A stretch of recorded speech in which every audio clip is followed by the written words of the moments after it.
warahmatullahi wabarakatuh. Waalaikumsalam warahmatullahi wabarakatuh. Bismillahirrahmanirrahim. Alhamdulillahirabbil alamin. Wassalatu wassalamu ala asyrofil anbiya'i wa mursalin sayyidina Muhammadin wa ala alihi wa sahbihi ajmain. Amma ba'd. Puji dan syukur marilah kita panjatkan kehadirat ilahi Allah Subhanahu wa taala, dan tak lupa salawat serta salam semoga tetap tercurah limpahkan kepada baginda kita semua, yakni Nabi bana wa nabiyana Muhammad sallallahu alaihi wasallam. Anak-anakku yang saya banggakan, alhamdulillah pada hari ini kita bisa melanjutkan kegiatan pesantren Ramadan.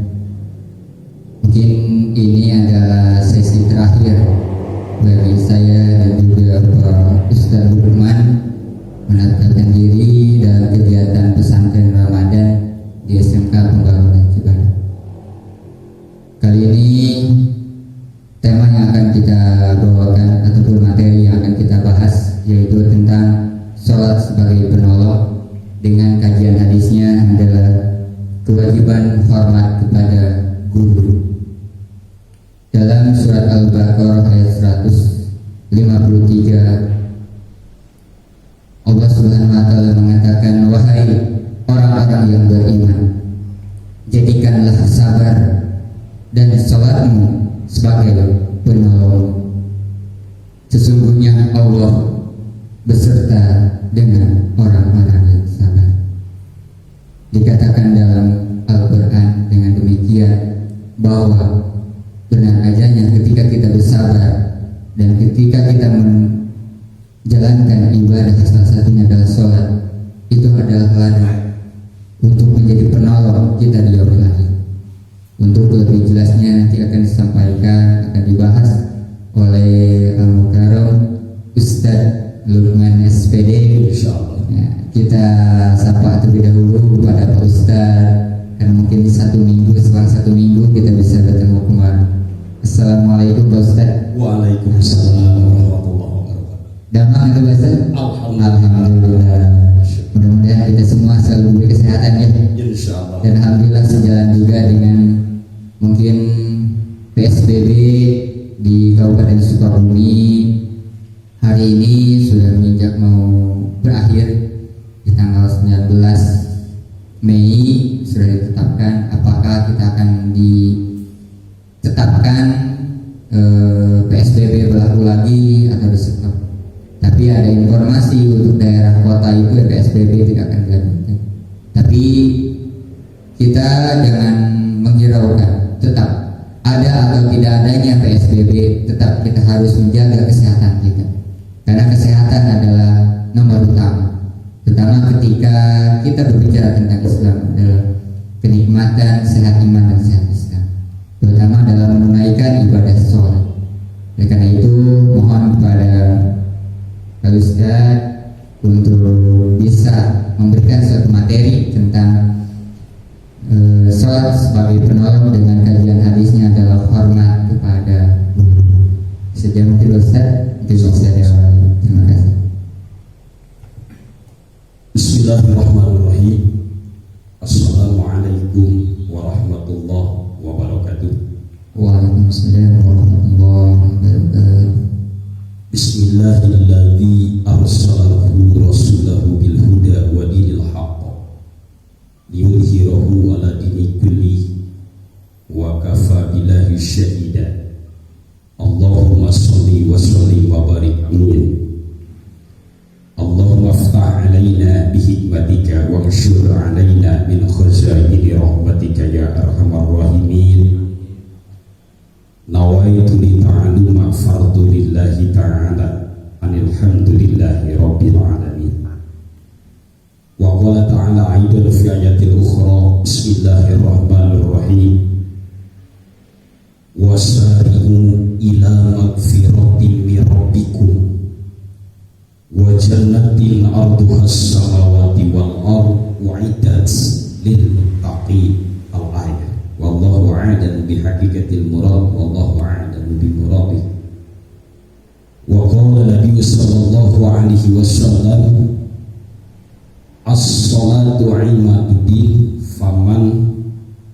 aqamaha faqad hamadani. Al-hadis. Alhamdulillah wa syukuru ala ni'matillah. Yang saya hormati Bapak Kepala SMK Pembangunan Cibadak, dan yang saya hormati rekan-rekan guru, staf dan juga jajaran sekolah yang mungkin tidak bisa saya sebutkan namanya satu persatu. Insya Allah tidak mengurangi rasa hormat dan juga ta'zim saya kepada semuanya. Yang saya hormati siswa-siswi SMK Pembangunan Cibadak dan juga warga masyarakat beserta keluarga besar SMK Pembangunan Cibadak yang mudah-mudahan hari ini sehat selalu serta ada dalam ridhonya Allah Subhanahu wa Ta'ala. Dan yang saya hormati, terima kasih juga kepada di antaranya adalah moderator yaitu Bapak Rahman yang sudah mempersilahkan waktu. Terima kasih sekali. Mudah-mudahan Allah Subhanahu wa Ta'ala jadikan Bapak yaitu berkah dalam ilmunya, berkah dalam rezekinya, serta mudah-mudahan Allah tambahkan keberkahan dalam urusannya. Allah Subhanahu wa Ta'ala angkat maunat derajatnya, sehingga Allah Subhanahu wa Ta'ala jadikan keluarganya yang sakinah mawaddah warahmah, dan mudah-mudahan dijadikan oleh Allah sebagai salah satu landasan orang yang beriman dan takwa di sisi Allah Subhanahu wa Ta'ala. Dan yang saya hormati juga para panitia di bulan Ramadan dan juga para pengurus pembangunan yang ada di SMK Pembangunan Cibadak, karena hari ini sedang ada dalam pembangunan gedung ataupun rombel sekolah. Mudah-mudahan juga yang sedang membangun semuanya sehat, diberikan oleh Allah Subhanahu wa Ta'ala kelancaran dalam pembangunan, berkah rezeki serta ada dalam ridhonya Allah Subhanahu wa Ta'ala. Puja dan juga puji syukur marilah kita panjatkan kepada ilahi Rabbi, yakni Allah Subhanahu wa Ta'ala, yang mana Allah Subhanahu wa Ta'ala telah memberikan kepada kita rezeki yang berlimpah limpah, sehingga kita bisa duduk manis, bisa bercanda gurau, bisa berbicara menimba ilmu, karena Allah Subhanahu wa Ta'ala memberikan rezeki, nikmat iman, nikmat Islam, sehat walafiat, dan juga nikmat kesempatan. Mudah-mudahan hari ini kita semua dijadikan oleh Allah Subhanahu wa Ta'ala sebagai salah satu manusia yang mensyukuri atas nikmat yang telah Allah berikan kepada kita.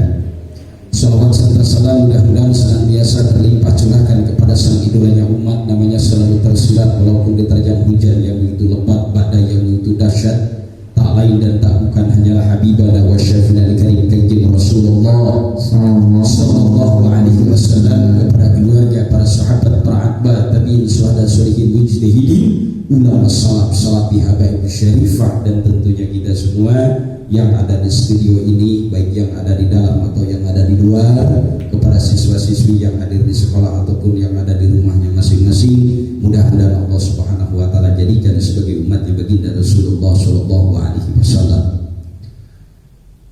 Baik, kita kembali pada pengajian tentunya kita hari ini. Alhamdulillah wa syukru ala ni'matillah. Hari ini tema kita adalah tentang salat sebagai penolong dan juga hormat kepada guru. Itu tentunya kajian hadis. Kenapa dikatakan salat sebagai penolong? Baginda Nabi Shallallahu Alaihi Wasallam mengatakan di dalam hadisnya, as-salatu imaduddin, salat itu tihangnya agama. Kenapa salat itu dikatakan tihangnya agama? Karena baginda Rasulullah Shallallahu Alaihi Wasallam mengatakan, salat ini adalah sebagai penyempurnanya ibadah manusia, kata baginda Rasul. Kapan sih salat ini Allah Subhanahu wa Ta'ala serukan, Allah Subhanahu wa Ta'ala suruh, Allah Subhanahu wa Ta'ala haruskan kepada orang-orang yang beriman, kepada manusia yang bertakwa, kepada orang-orang yang beristiqomah? yaitu ketika datang pada bulan Rajab tanggal 27, Allah mengatakan kepada malaikat Jibril, "Ya Jibril," kata Allah, "naikkanlah kekasihku dari alam dunia, perjalankanlah beliau dari Masjidil Haram ke Masjidil Aqsa, ke langit pertama, 2, 3 sampai 7, ke Sidratil Muntaha dan tembus kepada Aras, dan aku akan berikan sesuatu nanti di sana," kata Allah. Yaitu apa sesuatu itu? Sholat. Alhamdulillah. Sampai saat ini itulah sejarahnya. Sholat itu dikasih oleh Allah ketika baginda Rasulullah SAW diisrakan dan dimi'rajkan oleh Allah Subhanahu wa Ta'ala. Kenapa sih baginda Nabi SAW diisrakan dan dimi'rajkan, sedangkan nabi-nabi yang lain tidak? Kan begitu barangkali pertanyaannya, Pak. Kenapa hanya baginda Rasul saja? Allah Subhanahu wa Ta'ala telah mengatakan, laulaka ya Jibril wala tu'afrak, jika baginda Nabi tidak aku ciptakan, kata Allah, maka engkau sebagai malaikat, Adam sebagai manusia tidak akan aku ciptakan. Wala fis sama, langit beserta seisinya, wala fil ardi, bumi beserta seisinya, lautan, pohon dan yang lainnya, makhluk surga neraka tidak akan aku ciptakan di antara makhluk-makhluk yang lain seandainya aku tidak menciptakan kekasihku, yaitu baginda Nabi SAW.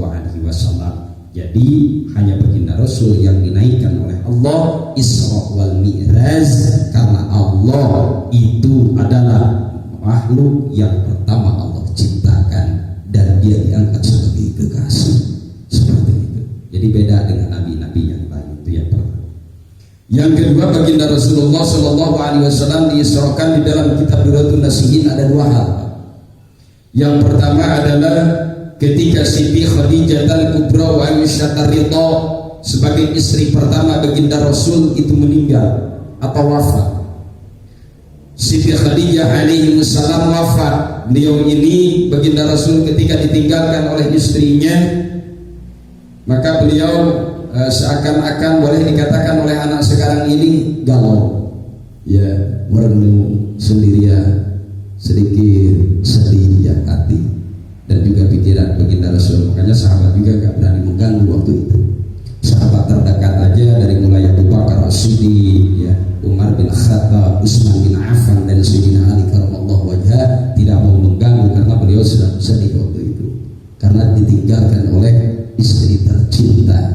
Ya, cinta pertama beliau itu kan Siti Khadijah alaihissalam, sehingga dikatakan oleh seorang naib atau seorang penghulu, kalau bahasa kita maku amil, dikatakan di dalam doa diajarkan baginda Nabi, Allahumma alif bainahuma kama alafta baina ya Adam alaihissalam ya Ummi Hawa alaihissalam, baginda Rasulullah sallallahu alaihi wasallam wa Siti Khadijah al-Kubra wa Aisyah ar-Ridha.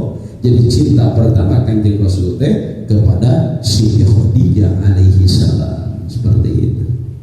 Dan ketika beliau mempunyai istri Siti Khadijah, beliau mempunyai salah satu hal yang kuat dalam hati, artinya memberikan contoh kepada umat. Contohnya bagaimana? Tidak menambah istri yang lain, hanya satu istrinya, Khadijah al-Kubra. Ketika wafat istri beliau, maka beliau nikah kembali, kemudian nikah lagi, menjadi ini yang disebutkan oleh Allah di dalam Al-Quran, disebutkan di dalam surah An-Nisa barangkali seperti itu, ya, wahid isnin salah satu arba seperti itu. Jadi ada tingkatannya. Baik, kita kembali. Baginda Nabi SAW ketika ditinggalkan wafat oleh istrinya, beliau boleh dikatakan galau yang tadi, sedih, merana, gelisah, keluh kesah. Begitu. Dia bercurhat sama malaikat Jibril alaihissalam, ya Jibril, kata baginda Rasul, aku hari ini mengalami kesedihan yang mendalam. Kesedihan itu banyak.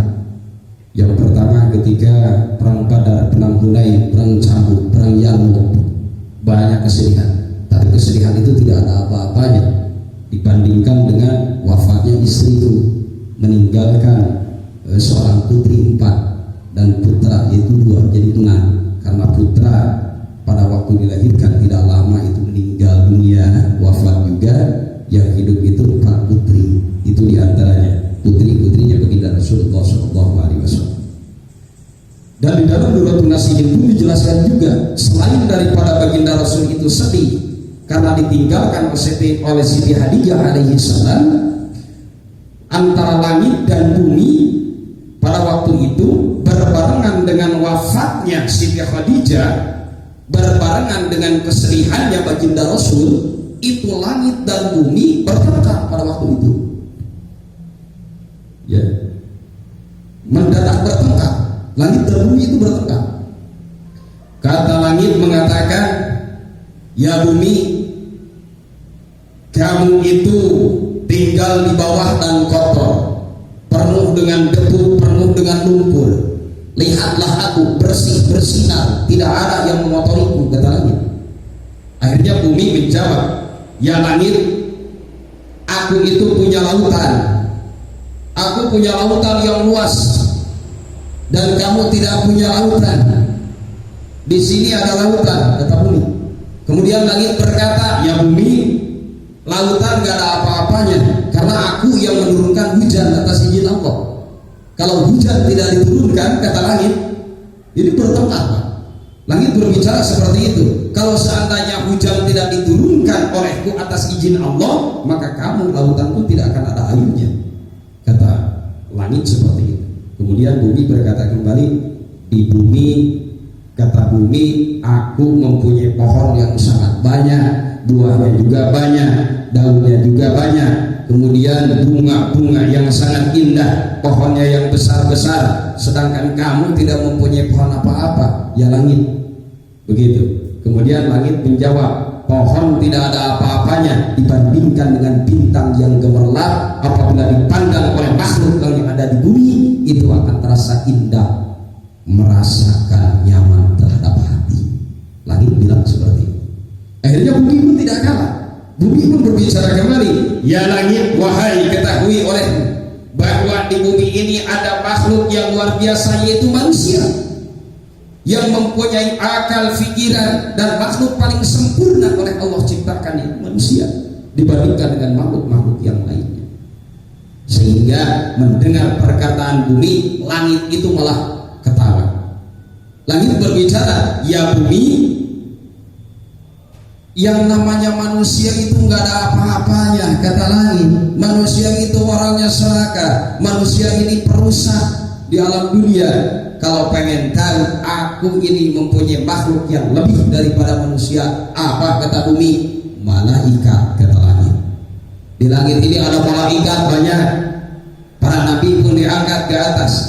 Ini banyak di malaikat, sedangkan malaikat mau menjadi siapa juga bisa. Ini kesaktiannya melebihi manusia. Tidak ada yang bisa menyai malaikat yang ada di pada badanku, kata langit. Akhirnya bumi mengatakan, wahai langit, perlu engkau ketahui, kata bumi, karena di bumi ini ada sosok kekasih Allah yang tidak pernah Allah injakan kepada badanmu. Siapa, kata langit?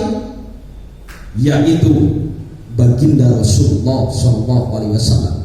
Laulaka wala tu'aflak. Allah telah mengatakan di dalam hadis qudsi, tidak akan aku ciptakan antara langit, bumi beserta seisinya, surga dan neraka, malaikat, jin dan yang lainnya, tidak akan diciptakan kalau seandainya Allah tidak menciptakan kekasihnya, yaitu baginda yang agung Rasulullah SAW. Akhirnya langit pun menangis dan minta kepada Allah, ya Allah, ya Rabb, kata langit, naikkanlah kekasihmu ya Allah, aku rindu kepada baginda Rasul ya Allah. Karena mendengar namanya baginda Rasul, seandainya apa namanya baginda Nabi tidak diciptakan, maka langit tidak diciptakan. Langit langsung menangis dan rindu pengen terinjak badannya oleh baginda Rasul. Mintalah kepada Allah, berdoa, ya Jibril, kata langit, tolong sampaikan kepada Allah, aku rindu, aku pengen bertemu dengan baginda Rasul, pengen diinjak badanku. Akhirnya bagaimana? Allah Subhanahu wa ta'ala mengabulkan dua-duanya. Yang pertama, baginda Rasul sedang sedih karena ditinggal istri, sedang galau. Yang kedua, langit dan bumi bertengkar. Akhirnya bagaimana? Dua-duanya pengen baginda Rasul itu diinjakan kepada langit, dibawa ke atas. Akhirnya setelah itu bagaimana? Setelah perjanjian seperti itu, baginda Rasulullah SAW jalan-jalan oleh Allah. Jalan-jalannya kemana? Dari Masjidil Haram ke Masjidil Aqsa. Masjidil Haram berangkat ke Masjidil Aqsa yang ada di Palestina, kemudian berangkat ke langit pertama, ketemu dengan Nabi Allah Adam alaihissalam. Ketika datang ke langit pertama, baginda Nabi SAW mengatakan, Assalamu alaika ya malaikat Allah. Di situ ada malaikat yang sedang ruku. Kemudian malaikat itu semuanya berdiri. Waalaikumsalam ya Rasulullah. Ditanya oleh baginda Nabi, sampai kapan ya malaikat Allah engkau melaksanakan ruku di langit yang pertama? Dijawab oleh malaikat, ila yaumil qiyamah, sampai datangnya hari kiamat. Nabi Allah Adam alaihissalam menyambutnya di langit pertama. Langit kedua, langit ketiga, 4, 5, 6 sampai 7 bertemu dengan para malaikat, bertemu dengan para nabi baginda Rasulullah SAW. Singkat ceritanya adalah baginda Rasul naik ke Sidratil Muntaha, ke aras yang paling tinggi. Ketika itu baginda Nabi SAW bercakap-cakap dengan Allah, ngobrol dengan Allah, diskusi, mediasi dan konsolidasi, ngobrol dengan Allah Subhanahu wa Ta'ala, sehingga diperlihatkan oleh Allah, ya Rasulullah, kata Allah, lihatlah antara surga dan neraka dari sini. Diperlihatkan antara surga dan neraka. Ternyata ketika dilihat oleh baginda Rasulullah SAW ke surga, sesuatu yang paling indah, tidak ada tara dan tidak bisa dibandingkan ketika hidupnya manusia mengalami kemuliaan di alam dunia, mengalami kegembiraan. Kita banyak uang di alam dunia, punya rumah yang bertingkat-tingkat, punya mobil yang mewah, punya harta benda yang begitu melimpah ruah. Itu tidak akan ada bandingannya ketika baginda Nabi SAW melihat keindahannya surga. 7 tingkatan surga diperlihatkan oleh baginda Nabi SAW oleh Allah Subhanahu wa Ta'ala. Dan ketika baginda Nabi SAW menengok ke sebelah kiri, ketika itu baginda Rasulullah SAW terkejut hatinya dan menangis pada waktu itu di hadapan Allah, karena melihat di kalangan umat-umatnya, di antaranya adalah banyak manusia-manusia yang sedang dibakar di dalam api neraka. Banyak di kalangan kaum perempuan-perempuan yang sedang digantung oleh handuknya sendiri. Kenapa? Baginda Nabi SAW mengatakan kepada Allah, karena diskusi dan langsung diperlihatkan antara neraka. Baginda Rasul mengatakan kepada Allah, ya Allah ya Rabb, kenapa itu perempuan digantung rambutnya? Allah mengatakan, karena perempuan itu tidak menutup auratnya. Ada juga perempuan yang memakan daging busuk. Ada juga seorang laki-laki yang terjun dari tingkatan neraka pertama sampai neraka ketujuh. Ya Allah ya Rabbana. Ada juga orang yang membunuh dengan pedangnya sendiri. Macam-macam itu. Ketika setelah itu Allah Subhanahu wa Ta'ala memberikan yang namanya sholat kepada baginda Nabi Sallallahu Alaihi Wasallam.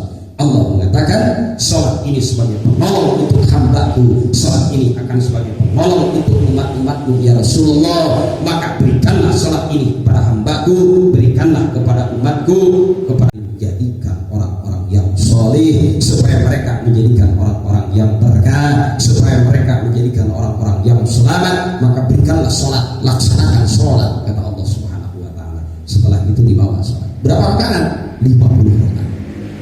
Ketika berjalan baginda Rasulullah SAW melewati beberapa langit, ditanya oleh Nabi Isa alaihissalam, ya Rasulullah, bawa apa itu? Baginda Nabi SAW mengatakan, bawa sholat ya Nabi Allah Isa alaihissalam. Dijawab, sholat berapa rakaat? 50 rakaat.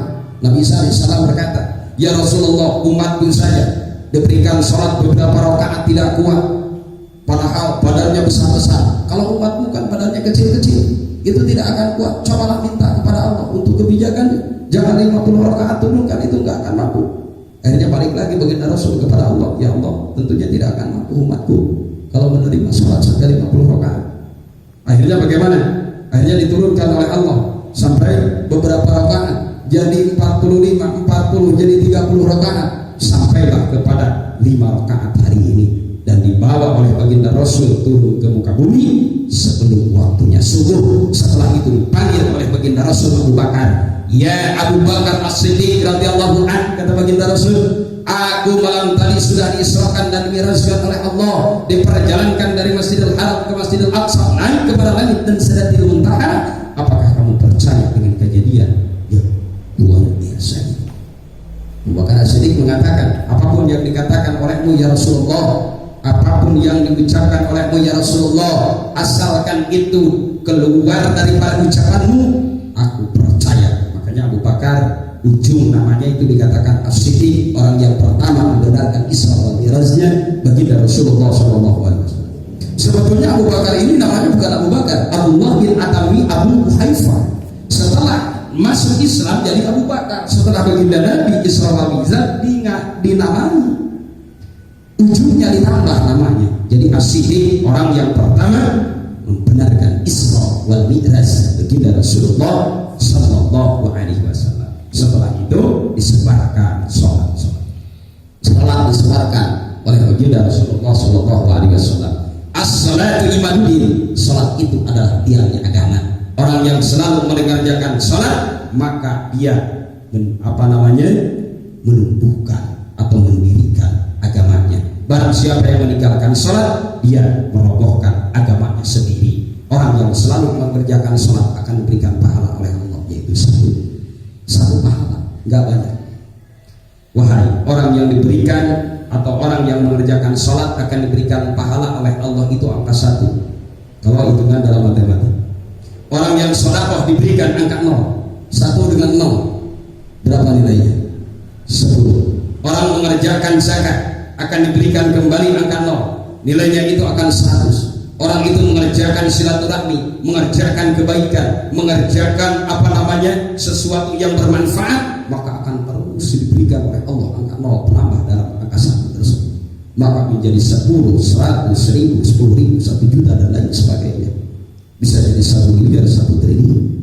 Ketika sholatnya tidak dikerjakan, puasanya dilakukan, ibadahnya dilakukan, hajinya, kemudian zakatnya dilakukan, sedekahnya dilakukan, senyumnya dilakukan, kebaikan yang lain dilakukan, tapi sholat tidak, wah jangan berharap nanti dia kiamat mendapatkan pahala, karena Allah hanya memberikan angka 0 saja dan angka 1 tidak akan Allah berikan. 1 mobil angka 0 mungkin tidak ada harganya, tapi angka 1 akan ada harganya. Uang 1 sen saja dulu akan ada harganya, uang 1 rupiah ada harganya, tapi dikasih uang 100.000, coba kita buang angka 1-nya, barangkali hanya nomornya saja 5, itu tidak akan bisa dibelanjakan dan tidak akan bisa laku di dalam alat tukar seperti itu. Jadi yang namanya salat akan diberikan angka 1 oleh Allah Subhanahu wa taala, karena sebagai penolong salat itu. Ditinggalkan salatnya tidak akan mendapatkan apa-apa. Puasa dilakukan di bulan Ramadan, salatnya tidak, puasanya tidak akan diberikan pahala oleh Allah nanti di yaumil qiyamah yang akan datang. Sehingga baginda Nabi sallallahu alaihi wasallam diceritakan di dalam sejarah, di dalam Duratun Nasihin, diceritakan di dalam kitab Duratun Nasihin, baginda Rasulullah sallallahu alaihi wasallam ketika nanti di yaumil qiyamah, seandainya kata baginda Rasul, ketika nanti di yaumil qiyamah baginda Rasulullah sallallahu alaihi wasallam sedang berjalan, ada orang yang berkata dan menarik jubahnya baginda Rasul, dan orang itu berkata, "Ya Rasulullah, berikanlah aku syafaat." Kata orang tersebut yang menarik jubahnya baginda Rasul. Akhirnya baginda Rasulullah sallallahu alaihi wasallam merentangkan tangan dan mau berdoa kepada Allah supaya Allah memberikan syafaat kepada orang tersebut melalui tangannya baginda Rasulullah sallallahu alaihi wasallam, yaitu kekasih Allah. Tetapi malaikat Jibril alaihi salam di dalam sejarah dikatakan itu menghampiri baginda Rasul dan mengatakan, "Jangan ya Rasulullah, jangan diberikan syafaat orang itu." Hanya baginda Nabi mengatakan kepada malaikat Jibril, "Ya malaikat, kenapa? Ya Jibril, kenapa enggak boleh diberikan syafaat?" Kata malaikat Jibril, "Orang itu bermusuhan dengan bulan Ramadan, jangan diberikan syafaat." "Kenapa bermusuhan di bulan Ramadan?" Kata baginda Rasul. Baginda Rasul terus bertanya, "Kenapa ya Jibril?" Orang itu yang pertama dia tidak puasa di bulan Ramadan, yang kedua dia maksiat di bulan Ramadan. Walaupun dia puasa di bulan Ramadan tidak bersungguh-sungguh ya Rasulullah, hanyalah menahan lapar dan dahaga saja, nafsu telinganya, nafsu mulutnya, nafsu hidungnya, nafsu hatinya, nafsu pikirannya, dan kaki, tangan dan lain sebagainya. Jasmani dan rohaninya dia tidak jaga, hanya menahan itu saja, makanya jangan diberikan syafaat. Akhirnya baginda Nabi Shallallahu Alaihi Wasallam berdoa kepada Allah, "Ya Allah, ya Rabb, aku tidak bertanggung jawab atas manusia yang bermusuhan pada bulan Ramadan." Namun kita semua dari tentunya kita sekalian, mudah-mudahan amal ibadah kita semua ada dalam ridhonya Allah Subhanahu Wa Taala. Baik ibadah puasa, baik ibadah sholat, ibadah zakat di bulan ini, mudah-mudahan ada di dalam kita mengeluarkan zakat di bulan Ramadan itu harus dengan ridho, harus dengan ikhlas.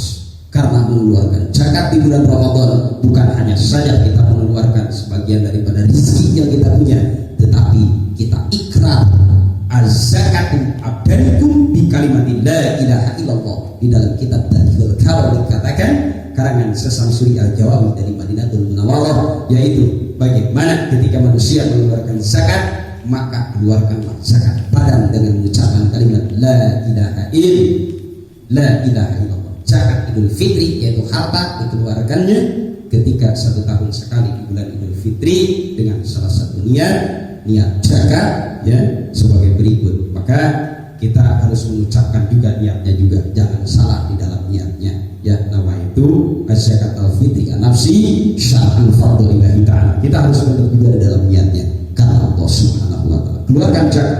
Orang yang menerima zakat juga jazakallahu khairan katsiran, mengucapkan syarat hamdalah, kalimat subhanallah, dan juga kita tentunya harus refleks di dalam ijab qabul, di dalam menerima dan juga mengeluarkan zakat tersebut. Itu diantaranya.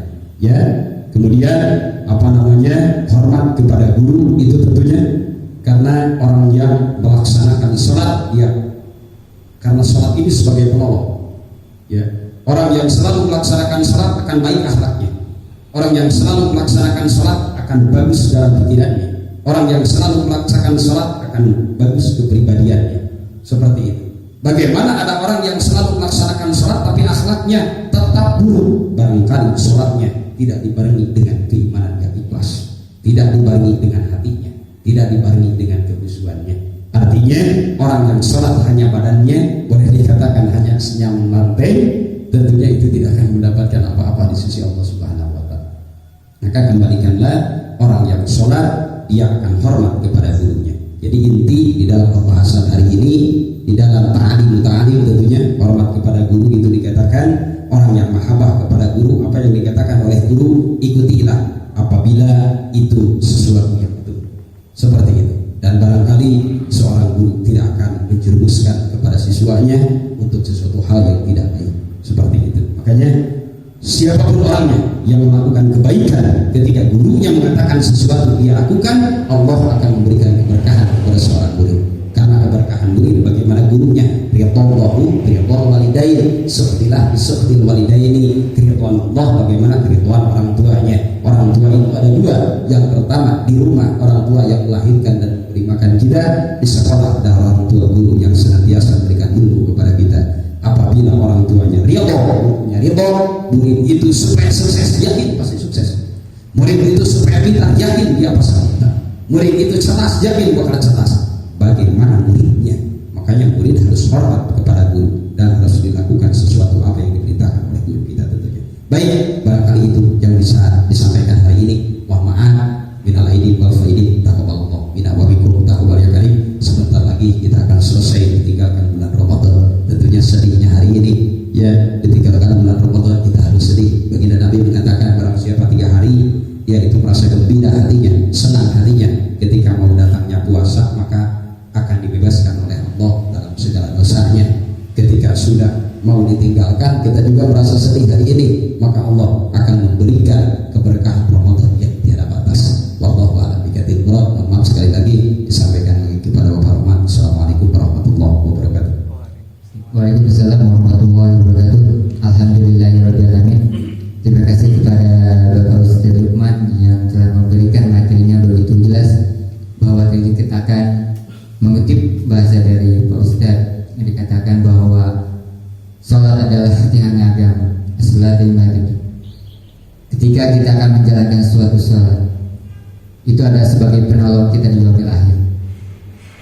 Ladang pahala yang diciptakan, yang dikeluarkan ketika kita melaksanakan sholat, apalagi dengan keadaan yang ikhlas terhadap Allah Subhanahu wa taala, insyaallah kita akan mendapatkan syafaat yang luar biasa. Di yaumil akhir nanti insyaallah kita akan dikumpulkan di surga Allah Subhanahu wa taala. Amin ya Allah ya Allah. Alhamdulillah, mungkin kajian pada hari ini tentang sholat sebagai penolong dan kajian hadis kewajiban hormat kepada guru telah selesai. Untuk menutup materi pada hari ini, supaya materi kita bermanfaat dan berkah. Kita bacakan doa yang akan dipimpin langsung oleh Bapak Ustadz. Bapak Ustadz dipersilakan. Astagfirullahaladzim, Allahumma salli wa sallim wa barik ala sayyidina wa habibina wa syafi'i wa maulana Muhammad sallallahu alaihi wa alihi wa sahbihi wa barik wasallim ajma'in. Amin. Bismillahirrahmanirrahim. Allahumma alif bainahuma kama alafta baina abina Adam alaihi salam wa ummina Hawa alaihi salam wa baginda Rasulullah sallallahu alaihi wasallam wa alif bainahuma kama alafta sidi Khadijah al-kubra wa Aisyah al-kubra wa alif bainahuma kama alafta Sayyidina Ali karamallahu wajhahu wa Sayyidi Fatimah az-Zahra. Barakallahu laka wa baraka alaika wa jama'a bainakuma fil khair wa jama'a bainakuma fil khair. Allahumma ya dafi al-bala ya aziz, Allahumma ya dafi al-bala ya ghafur, Allahumma ya dafi al-bala ya rahman, Allahumma ya dafi al-bala ya rahim. Allahumma min kulli bala'i dunya wa adabil akhirah wasrif anna dunya wasrif anna al-akhirah wal wata wa ta'amuna wa korona. Rabbana hab lana min azwajina qurrata a'yun waj'alna lil muttaqina imama. Allahumma ajirna min guri darar wa aghnina min guri batar. Allahumma ajirna min guri ibtila wa aghnina min guri ibtila. Allahumma rizqna min al-'ibri al-faraha wa min al-adhani asfaha wa min al-a'mali azkaha wa min al-akhlaqi atyabaha wa min al-arzaqi ajzalaha wa min al-afiyati akmalaha wa min ad-dunya khairaha wa min al-akhirati na'imaha. Wa sallallahu ala sayyidina Muhammad wa ala alihi wa sahbihi wasallam. Khairukum man ta'amala Qur'an wa 'alama. Allahu a'lam katsir lawan. Alhamdulillahirabbil alamin. Alhamdulillahirabbil alamin. Kajian pada hari ini telah selesai. Namun sebelum saya tutup, saya mewakili dari keluarga besar SMK Pembangunan Cibadak, karena sebentar lagi kita akan menjelang Hari Raya Idul Fitri 1441 Hijriah. Dengan ini saya mengucapkan minal aizin wal faizin, mohon maaf lahir dan batin. Terima kasih. Wassalamualaikum warahmatullahi wabarakatuh.